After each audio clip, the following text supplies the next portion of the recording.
छोटी लड़की ने बस इतना कहा, छोटे ड्रैगन जल्दी से नीचे आओ और मुझसे मिलो। अगले ही पल छोटा ड्रैगन उड़कर उसके पास आया। फिर उसने उसे कैंडी का एक टुकड़ा देकर धोखा दिया, जिससे वह सूखी जमीन पर बारिश ले आया। और सच में छोटे ड्रैगन ने जल्द ही जोरदार बारिश कर दी। पता चला कि छोटी लड़की असल में स्वर्ग की देवी थी, लेकिन खेलते समय उसने गलती से जेड सम्राट के 7 रंगों वाले ग्लेज्ड स्लैश को तोड़ दिया। सज्जा के तौर पर उसे 3 दिनों के लिए आसमानी गोदाम की रखवाली करने के लिए भेज दिया गया। अचानक अंदर उसने एक स्वर्गीय आईना देखा, जिसमें एक माँ और बेटी को धरती पर एक खुशहाल और आरामदायक जिंदगी जीते हुए दिखाया गया था। तभी उस औरत का पति झिंगझिंग शाही परीक्षा में सबसे अच्छे नंबरों से पास होकर घर लौटा। इससे पहले कि माँ और बेटी खुश हो पाती, पति औरत और उनके बेटे के साथ घर लौट आया और कहा कि वह उस औरत को तलाक देने और एक बड़े अधिकारी की बेटी से शादी करने आया है। फिर उसने औरत पर तलाक का लेटर फेंका और औरत के साथ जाने की तैयारी की। उसी समय बेटी आगे बढ़ी और उस बदमाश से गुजारिश की कि उसे छोड़कर न जाए, लेकिन उसे बेरहमी से जमीन पर धकेल दिया गया। बेटी, जो पहले से ही कमजोर थी, धक्का सह नहीं पाई। फिर वह बदमाश औरत के साथ बिना पीछे देखे चला गया। इस समय छोटी लड़की, जो इसे और बर्दाश्त नहीं कर सकी, तुरंत मौत की दुनिया में चली गई। अपनी बेटी को मरा हुआ देखकर औरत में जीने की सारी इच्छा खत्म हो गई और वह अपनी बेटी के साथ मरने ही वाली थी कि छोटी लड़की ने तुरंत अपनी बेटी के शरीर पर कब्जा कर लिया और उसे पुकारा। अपनी बेटी को जिंदा देखकर औरत बहुत खुश हुई। फिर छोटी लड़की ने अपने थंडर गॉड दोस्त को बुलाया, जिसने नई गोल्ड फिश सेडान चेयर पर बिजली गिराई। इसके तुरंत बाद बेघर औरत और लड़की को एक टूटे फूटे मंदिर में पनाह मिली। छोटी लड़की ने देखा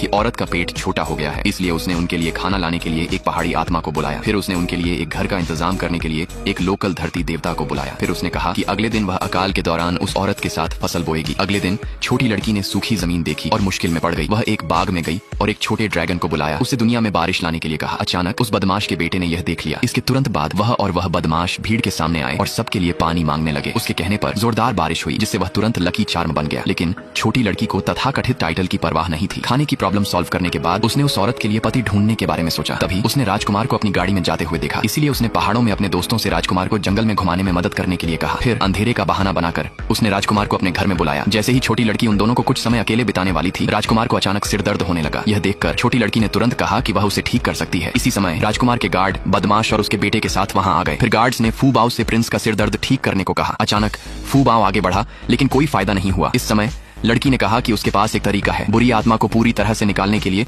उसे सबसे जहरीले हरे सांप को पकड़ना था और उसका जहर निकालकर प्रिंस के शरीर में डालना था, ताकि जहर जहर से लड़ सके। फिर लड़की के कहने पर गार्ड्स ने एक जहरीला सांप पकड़ा। अचानक प्रिंस को